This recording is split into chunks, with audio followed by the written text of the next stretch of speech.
Gracias por brindarnos su sintonía, amigas y amigos. Bienvenidos a nuestro programa El Amor que Vale, para otro estudio bíblico con el Dr. Adrian Rogers sobre la serie Nuestro Rey Viene Pronto. Leí de un almirante en la marina que estaba dirigiendo maniobras navales. Era de noche y uno de los marineros reclutas vino y le dijo: el barco se dirige hacia una luz fija. ¿Qué debemos hacer? El almirante responde: envíen el siguiente mensaje: altere su curso 30 grados a la derecha. Enviaron ese mensaje hacia la luz no identificada y recibieron la siguiente respuesta: ustedes deben alterar su rumbo 30 grados a la derecha. El almirante dijo: envíen otro mensaje: este es un buque de guerra, cambien su curso 30 grados a la derecha. Les respondieron: es mejor que ustedes cambien su curso 30 grados. Ahora el almirante está realmente enojado y ordena: envíen el siguiente mensaje: soy un almirante de la marina, estoy en un buque de guerra y les ordeno cambiar su curso 30 grados a la derecha inmediatamente. Y vino la respuesta: yo solo soy un marinero de tercera clase, estoy a cargo de este faro y les sugiero cambiar su curso 30 grados a la derecha inmediatamente o se estrellarán contra las rocas. Jesucristo vino, murió, resucitó, ascendió a los cielos y regresará en el tiempo exacto determinado por Dios.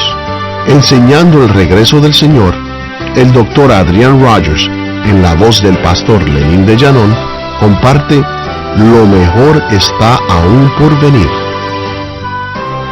Por favor, abra la palabra de Dios en la epístola a los Tesalonicenses, capítulo 5, para continuar nuestro estudio de la segunda venida de nuestro Señor Jesucristo. Y antes de leer las Escrituras, qué glorioso es estar viviendo entre las cimas más altas de la historia, la crucifixión de Jesucristo y su coronación como Rey. Bien, comenzaré a leer en 1 Tesalonicenses 5, los versos del 1 al 10. Pero acerca del tiempo y de las ocasiones no tenéis necesidad, hermanos, de que yo os escriba, porque vosotros sabéis perfectamente que el día del Señor vendrá así como un ladrón en la noche. Cuando digan paz y seguridad, entonces vendrá sobre ellos destrucción repentina, como los dolores de la mujer encinta, y no escaparán. Mas vosotros, hermanos, no estáis en tinieblas, para que aquel día os sorprenda como ladrón. Porque todos vosotros sois hijos de luz e hijos del día. No somos de la noche ni de las tinieblas. Por tanto, no durmamos como los demás, sino velemos y seamos sobrios. Pues los que duermen de noche duermen, y los que se embriagan de noche se embriagan. Pero nosotros que somos del día, seamos sobrios, habiéndonos vestido con la coraza de fe y de amor, y con la esperanza de salvación como yelmo. Porque no nos ha puesto Dios para ira, sino para alcanzar salvación por medio de nuestro Señor Jesucristo, quien murió por nosotros, para que ya sea que velemos o que durmamos, vivamos juntamente con Él.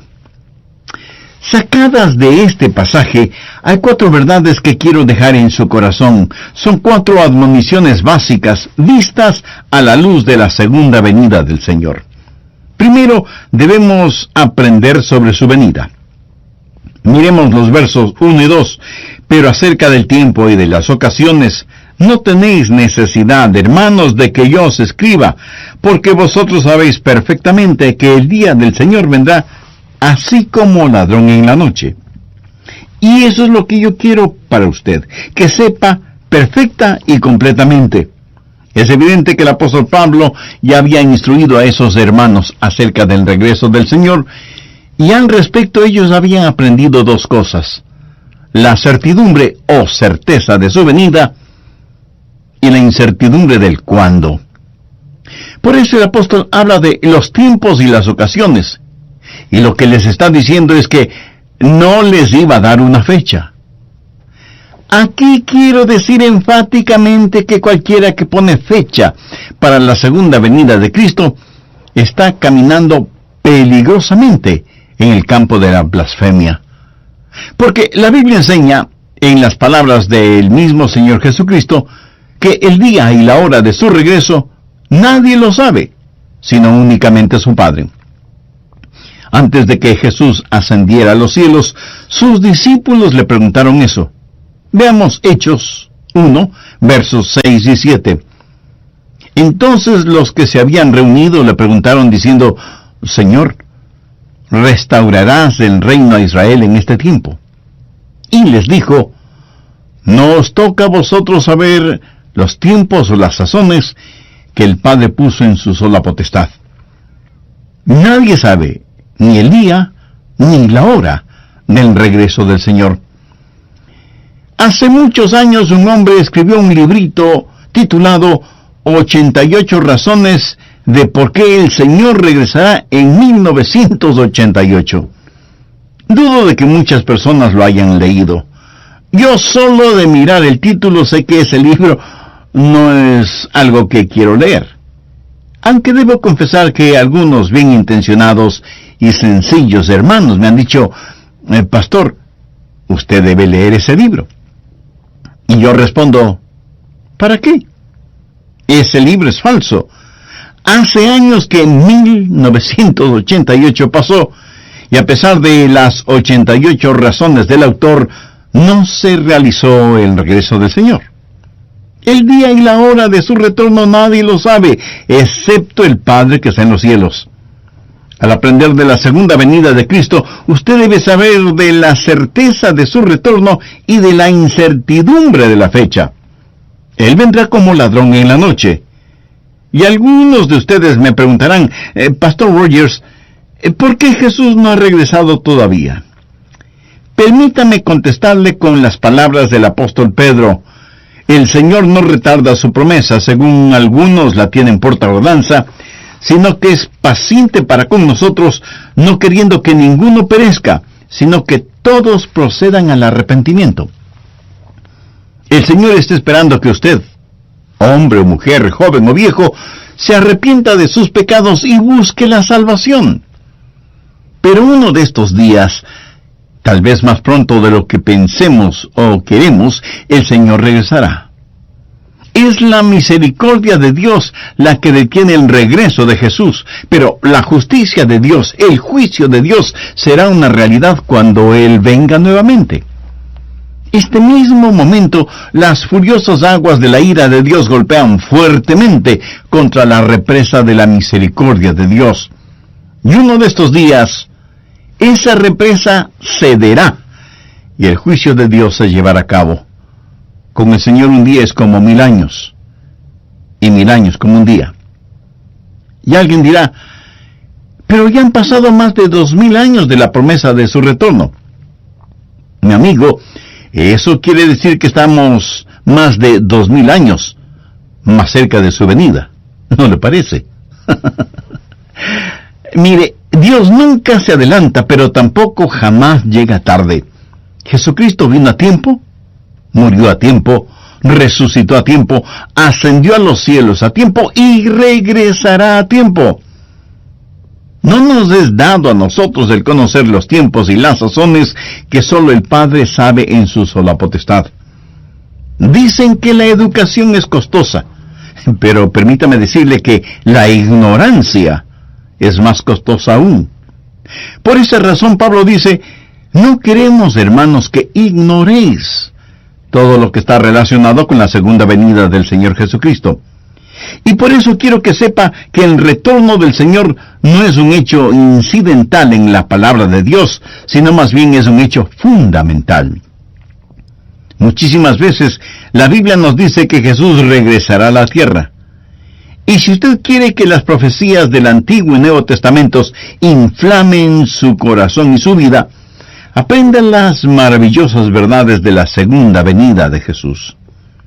Segundo, debemos velar por su venida. ¿Por qué? Porque Él puede regresar en cualquier momento. Pablo dice, porque vosotros sabéis perfectamente que el día del Señor vendrá así como ladrón en la noche. Algunos de quienes me escuchan dirán, Pastor, yo estoy muy bien. Usted no va a lograr que me emocione sobre este asunto. Yo estoy en perfecta paz conmigo mismo. ¿Así lo cree? Pues mire lo que dice 1 Tesalonicenses 5, los versos 3 y 4.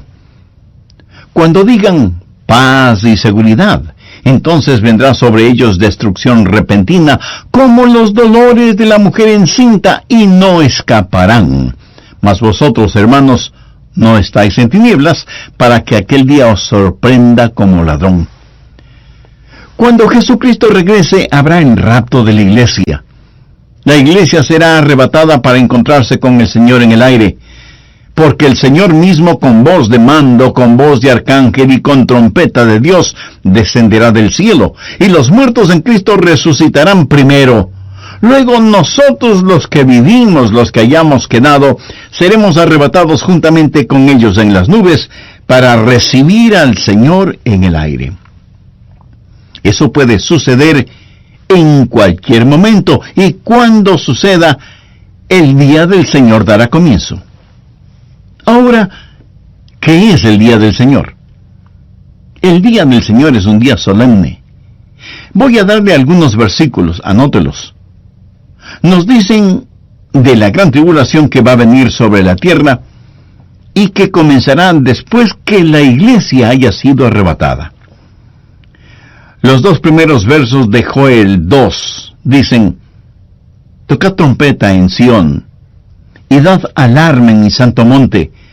Tiemblen todos los moradores de la tierra, porque viene el día de Jehová, porque está cercano.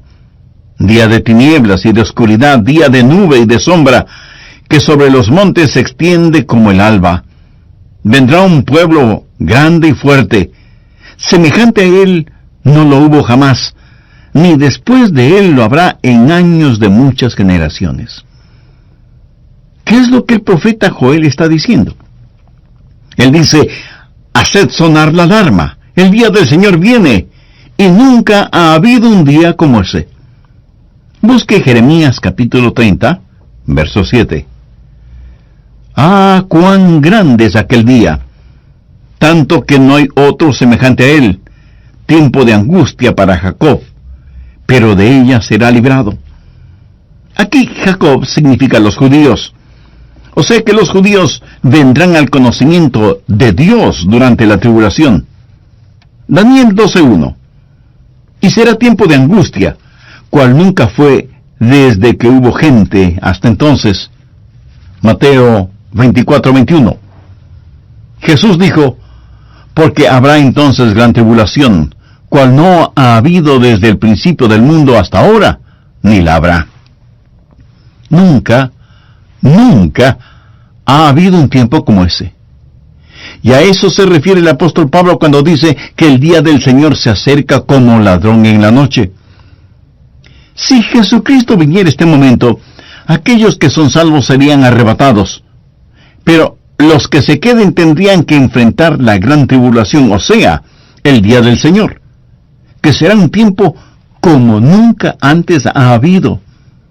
Usted puede tomar todos los horrores que este mundo ha conocido, y todos ellos juntos no serán ni un pálido reflejo de lo que será el día del Señor. Entonces, primero, será un día solemne. Segundo, será un día de sorpresas. Pablo dice que Jesús vendrá como ladrón en la noche.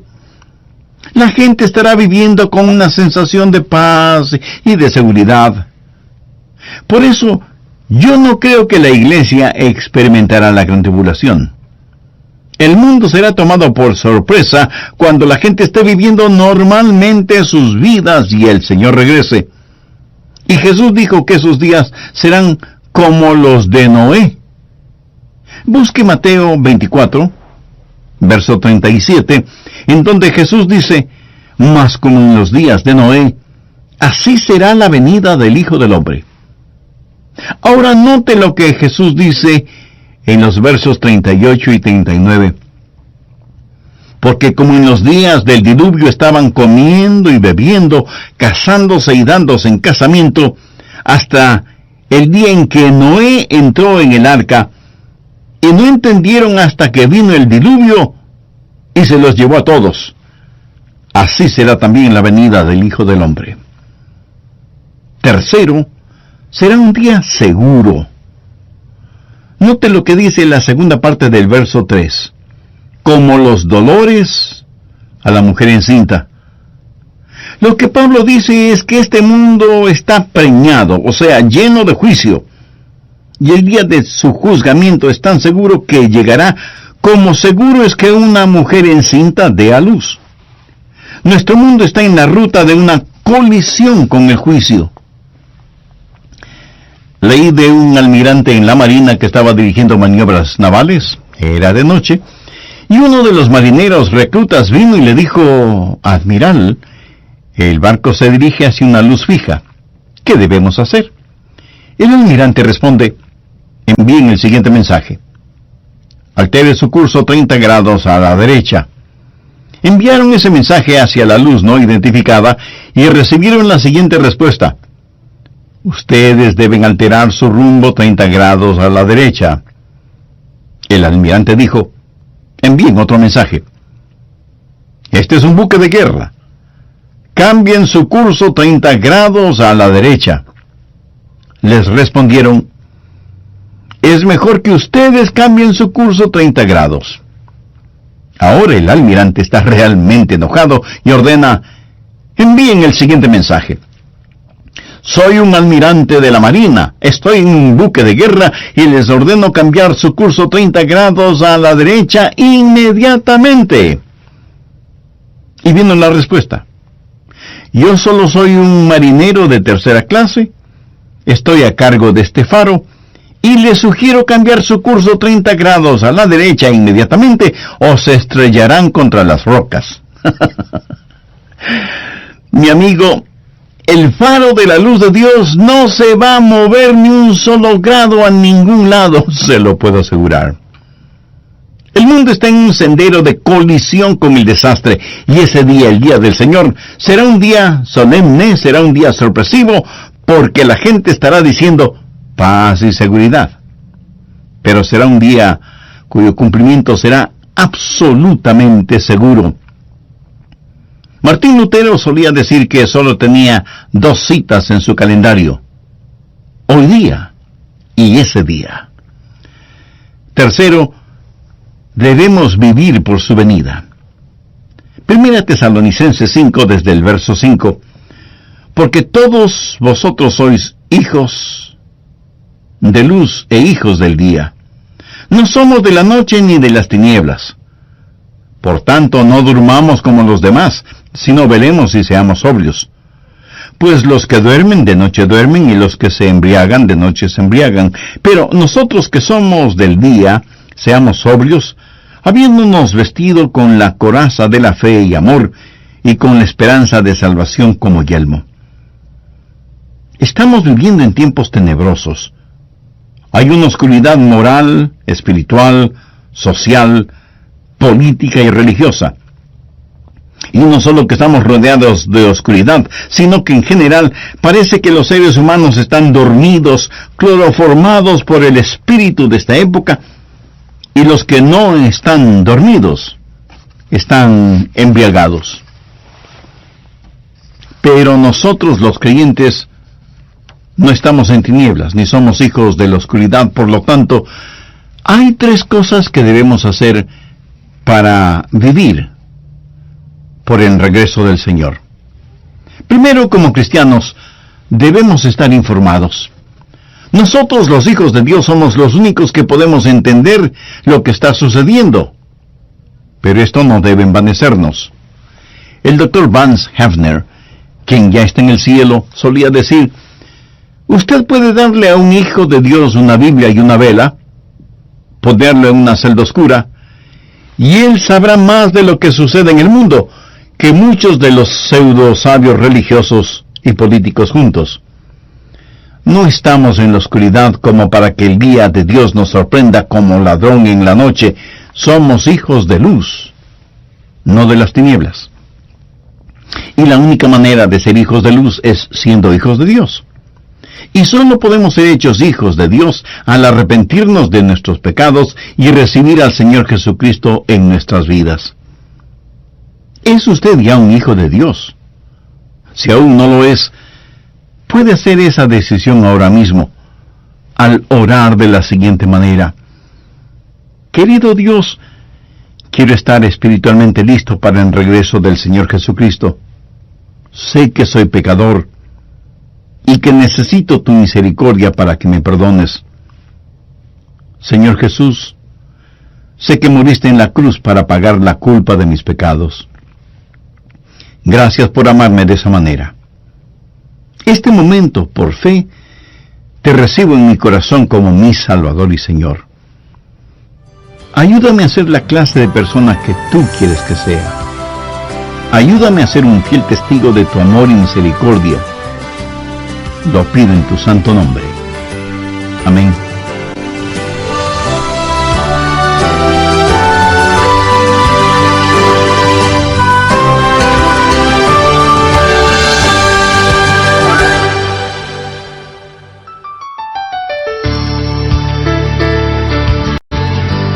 Amigas y amigos, gracias por estar en nuestra sintonía. Bienvenidos al programa El Amor que Vale, para ser instruidos con la serie del Dr. Adrian Rogers, Nuestro Rey Viene Pronto. En alguna revista leí que hay pescadores que pasan días y días en alta mar pescando, y al regresar a sus pequeños pueblitos de pescadores, son recibidos por sus esposas e hijos.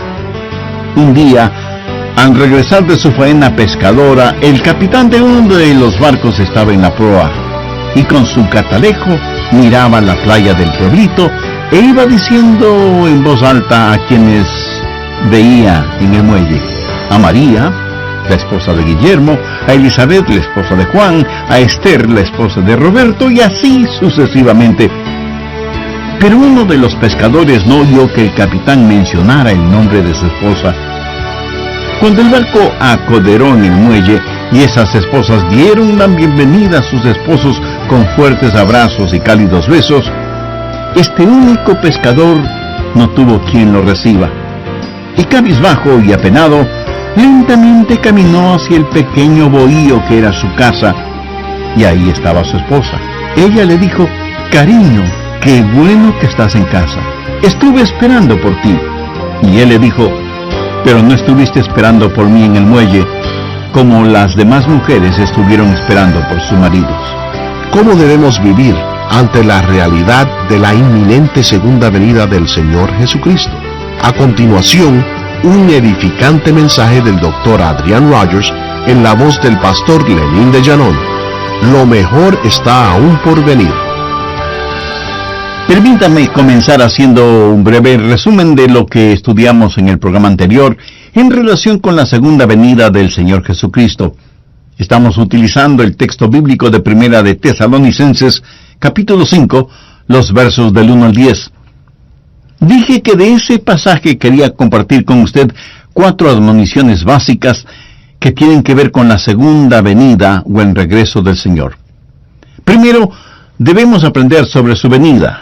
El día y la hora de su retorno nadie lo sabe, excepto el Padre que está en los cielos. Segundo, debemos velar por su venida. ¿Por qué? Porque Él puede regresar en cualquier momento. Hay que entender que la segunda venida del Señor será el preludio o comienzo del día del Señor, o sea, la gran tribulación. Y ese día del Señor tendrá 3 distintivos. Será un día solemne, será un día lleno de sorpresas y será un día inevitable. Tercero, debemos vivir por su venida. Estamos viviendo en tiempos tenebrosos. Hay una oscuridad moral, espiritual, social, política y religiosa.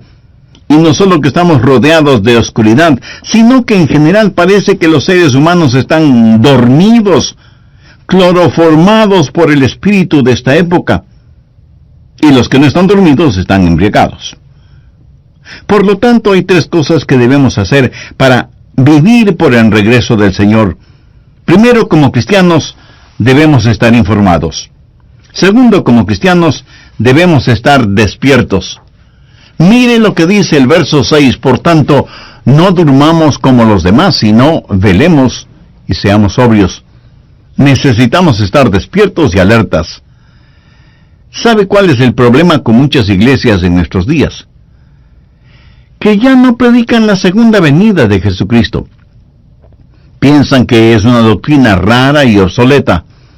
Y muchos de los mensajes modernos no pasan de ser cuentitos de hadas y canciones de cuna. Mientras tanto, el reloj de alarma de Dios está sonando en todo el mundo. Y Dios está diciendo a su iglesia corporativamente y a cada creyente individualmente: ¡despierten! Me da la impresión de que muchos creyentes van a sus iglesias con un letrerito colgado a su cuello que dice: por favor, no moleste. Y aunque es duro admitirlo, pero es la realidad, algunos van al servicio dominical de sus iglesias únicamente a dormir. ¿Qué es lo que Dios está diciendo? Despierten, estén alertas, el tiempo se acerca. Tercero, como cristianos, debemos estar alerta y vestidos.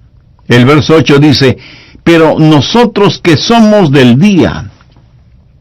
El apóstol está haciendo referencia a aquellos que saben que es tiempo de despertarse, levantarse y prepararse.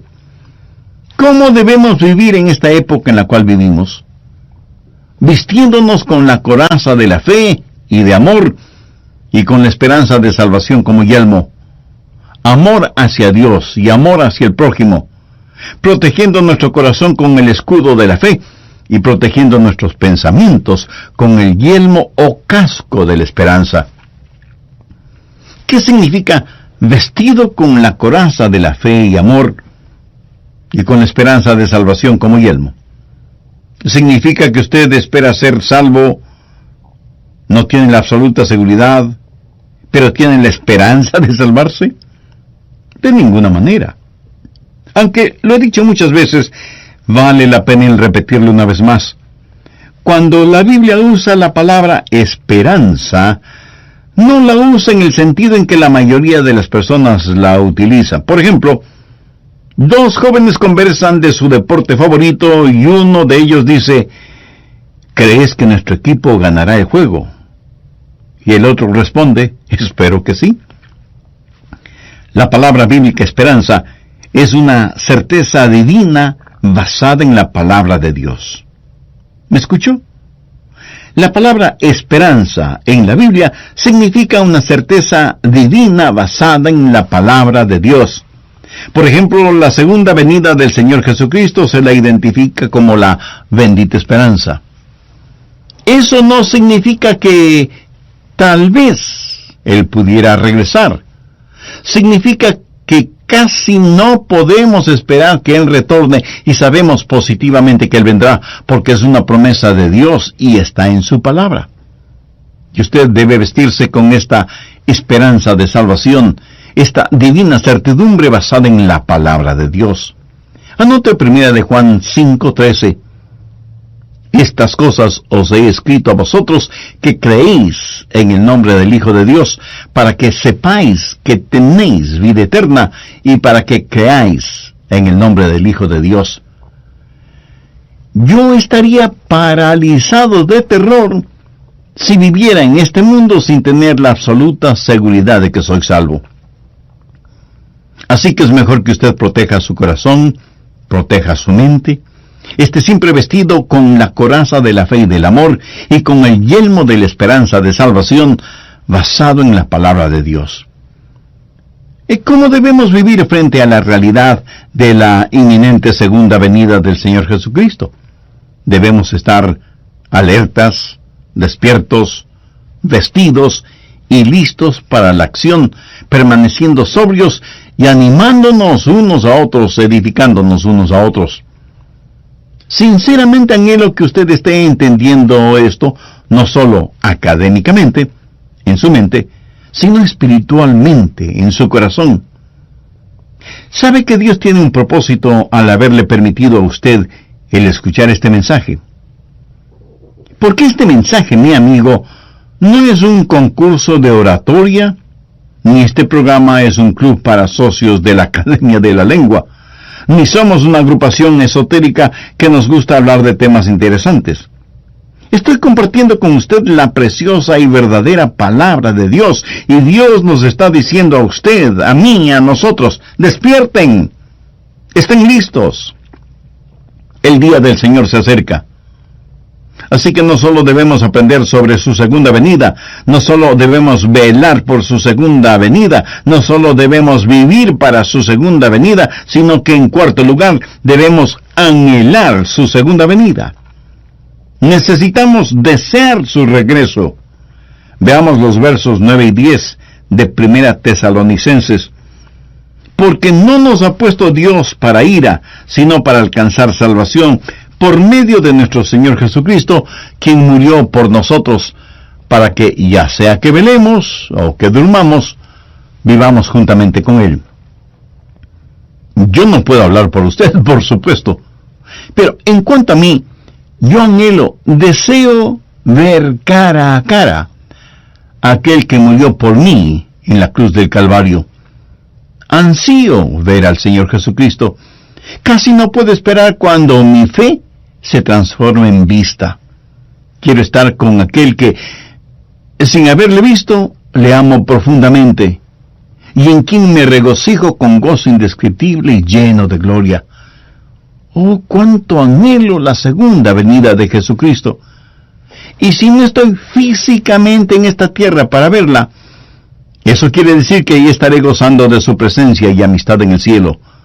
En cualquiera de los dos casos, qué futuro maravilloso es el que me espera. Un mensaje bíblico como el presente ocasionará que alguien me pregunte: Pastor, ¿está tratando de asustarme? Mi amigo, solo si usted no es salvo se asustará. Si es salvo, estoy tratando de animarle. Mire lo que dice el verso 11. Por tanto, animaos unos a otros y edificaos unos a otros, así como lo hacéis. Y no hay verdad más animadora ni consoladora que la segunda venida de nuestro Señor Jesucristo. ¿Por qué necesitamos ser consolados y por qué anhelamos el regreso de Jesús? Porque la iglesia del Señor va a ser arrebatada antes de la gran tribulación, antes de que el día del Señor se haga realidad. Ahora veamos 3 razones de por qué la iglesia no estará aquí en la tierra durante la gran tribulación. La primera razón es la palabra explicación. Tenemos una explicación en el verso 9, porque no nos ha puesto Dios para ira.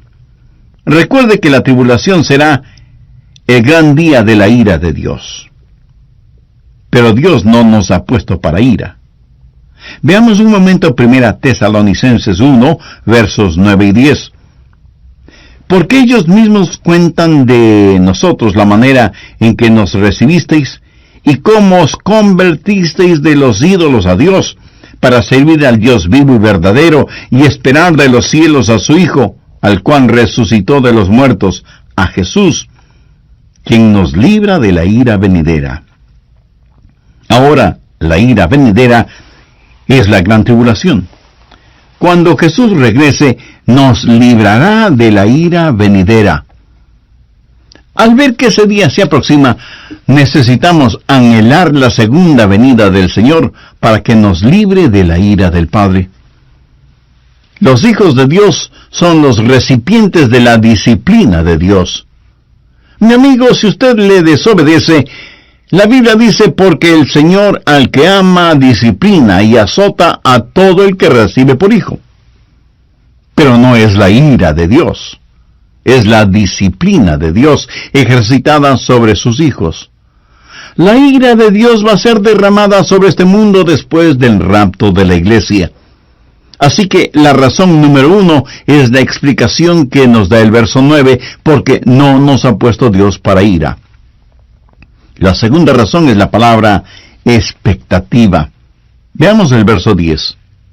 Quien murió por nosotros, aquí se refiere a Jesús, para que, ya sea que velemos o que durmamos, vivamos juntamente con Él. ¿Quién escribió esta epístola? El apóstol Pablo. Y él esperaba el regreso del Señor durante su tiempo. ¿Estuvo Pablo equivocado? No, él estuvo en lo correcto. Cada creyente debería estar a la expectativa del retorno de Cristo durante su vida. No hay señales, ni tribulación, nada va a suceder, el templo no será reconstruido, no aparecerá el anticristo, no habrá ningún pacto con el pueblo de Israel. Si estas cosas suceden, solo son eventos que están proyectando su sombra, adelantándose al tiempo. Pero escúcheme, usted no debe estar esperando ver ninguna señal. Usted debe estar esperando el regreso de Jesús en cualquier momento. Recuerde que la explicación es que Dios no nos ha puesto para ira, y que la expectativa es que estemos esperando el regreso de Jesús, quien vendrá como ladrón en la noche, o sea que puede venir en cualquier momento. La tercera razón es la palabra exhortación. Verso 11. Por lo cual, animaos unos a otros, y edificaos unos a otros. Es obvio que no tendríamos ningún consuelo si sabríamos que, en vez de estar esperando la segunda venida del Señor, solo estaríamos esperando la gran tribulación. Pregunto, ¿qué consuelo puede haber en esperar una época de tribulaciones como nunca antes la ha visto el mundo? Se puede imaginar a alguien quien, cerrando la Biblia, diga, «Oh, sí, ven tribulación», en vez de decir, «Oh, sí, ven, Señor Jesús». En términos generales, de lo que yo sé, ningún ser humano prepara una fiesta para dar la bienvenida a la muerte y a la sepultura. Los creyentes debemos estar esperando el regreso de nuestro Señor y Salvador, y debemos anhelar ese retorno en forma ardiente. En alguna revista leí que hay pescadores que pasan días y días en alta mar pescando, y al regresar a su pequeño pueblito de pescadores, son recibidos por sus esposas e hijos. Un día, al regresar de su faena pescadora, el capitán de uno de esos barcos estaba en la proa y con su catalejo miraba la playa del pueblito e iba diciendo en voz alta a quienes veía en el muelle: a María, la esposa de Guillermo, a Elizabeth, la esposa de Juan, a Esther, la esposa de Roberto, y así sucesivamente. Pero uno de los pescadores no oyó que el capitán mencionara el nombre de su esposa. Cuando el barco acoderó en el muelle, y esas esposas dieron la bienvenida a sus esposos con fuertes abrazos y cálidos besos, este único pescador no tuvo quien lo reciba. Y cabizbajo y apenado, lentamente caminó hacia el pequeño bohío que era su casa, y ahí estaba su esposa. Ella le dijo: «Cariño, qué bueno que estás en casa. Estuve esperando por ti». Y él le dijo: «Pero no estuviste esperando por mí en el muelle, como las demás mujeres estuvieron esperando por sus maridos». Mi amigo, no solo debemos estar esperando por Jesús, debemos estar velando por su llegada. La Biblia dice que hay una bendición especial para aquellos que están velando por el regreso del Señor. Debemos cada día aprender más y más sobre su venida. Debemos velar por su venida y debemos vivir por su venida y debemos anhelar, desear intensamente su venida. Creo que nuestra oración cotidiana al final de cada día debe ser: Señor Jesús, ven pronto. Es mi más sincero anhelo que muchos de ustedes que escuchan este programa puedan decir: Pastor Rogers, si Jesús viniera ahora mismo, sé que soy salvo. Tengo la divina certidumbre de que estoy absolutamente listo para el rapto. Alabo a Dios por cada uno de ustedes que tiene esa seguridad. Pero habrá muchos oyentes que no pueden decir lo mismo, porque aún no tienen una relación personal con el Señor Jesús, porque todavía no le han recibido en su corazón como Salvador y Señor. Quien quiera que usted sea, donde quiera que esté, si tiene un profundo deseo de hacer una decisión espiritual por Cristo ahora mismo, le invito a que converse con Dios por medio de una sencilla oración. Permítame guiarle en esa oración, pero use sus propias palabras. No trate de ser gramaticalmente correcto, simplemente converse con Dios en forma natural. Puede orar en voz alta o en voz baja, o lo puede hacer silenciosamente, en la intimidad de su corazón y de su mente. Padre eterno, sé que soy pecador y que necesito salvación. Ayúdame a entender totalmente que Jesús, tomado Hijo, derramó su sangre y murió en la cruz para pagar con su propia vida la culpa de todos mis pecados, no solo para perdonarme, sino también para salvarme y limpiarme. Señor Jesús, con fe como la de un niño, te invito a que vengas a morar en mi corazón y seas mi Salvador y mi Señor. Te entrego el control total de mi vida. Tú eres el alfarero y yo soy el barro. Hazme la clase de persona que tú quieres que sea. Ayúdame mediante tu Santo Espíritu a conocer cada día más tu palabra, para conocerte mejor a ti y obedecerte en todo. Ayúdame a vivir apercibido y anhelando tu regreso, sea que yo lo vea mientras me tienes con vida en esta tierra, o sea que determines que sea parte del rapto. Y porque tú, Jesús, moriste por mí, yo quiero vivir para ti. Ayúdame para que nunca me avergüence de ti, a pesar de las circunstancias adversas que puedo enfrentar, y ayúdame para que yo nunca sea una vergüenza para ti o para tu bendita palabra. Lo pido con agradecimiento en tu santo nombre. Amén.